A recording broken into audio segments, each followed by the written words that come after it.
GDP ದೇಶೀಯ ಇಲ್ಲವೇ ಸ್ಥಳೀಯ ಒಟ್ಟು ಮೊತ್ತ ಉತ್ಪಾದನೆಯಲ್ಲಿ ಮುಂಬಯಿಯು ದೇಶದ ಹಣಕಾಸು ರಾಜಧಾನಿ ಪಟ್ಟ ಉಳಿಸಿಕೊಂಡಿದೆ.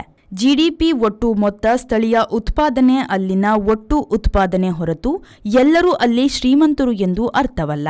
ಈ ಪಟ್ಟಿಯಲ್ಲಿ ಬೆಂಗಳೂರು 4ನೆಯ ಸ್ಥಾನದಲ್ಲಿದೆ. ಇದು 2025ರ ಜಿಡಿಪಿ ಆಧಾರದಲ್ಲಿ ಇದೆ. ಆರ್ಥಿಕ ರಾಜಧಾನಿ ಮುಂಬಯಿಯ ಜಿಡಿಪಿ 25.73 ಲಕ್ಷ ಕೋಟಿ ರೂಪಾಯಿ ಉಂಟು. ಸಾಕಷ್ಟು ಉದ್ಯಮ, ಕಾರ್ಪೊರೇಟ್ ರಾಶಿ ಬಿದ್ದಿರುವುದು ಇದಕ್ಕೆ ಕಾರಣ. ದೇಶದ ರಾಜಧಾನಿ ದಿಲ್ಲಿ ಕೂಡ ಮುಂಬೈಗೆ ಈ ನಿಟ್ಟಿನಲ್ಲಿ ಕಳೆದ 3 ದಶಕದಲ್ಲಿ ಪೈಪೋಟಿಯಾಗಿ ಬೆಳೆದಿದೆ. ದಿಲ್ಲಿ ನಗರದ ಜಿಡಿಪಿ 24.37 ಲಕ್ಷ ರೂಪಾಯಿ.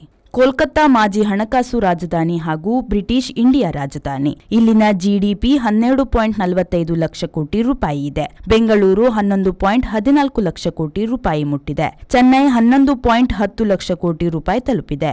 ಈ 5 ಭಾರತದ ಅತಿ ಸಿರಿವಂತ ನಗರಗಳಾಗಿವೆ.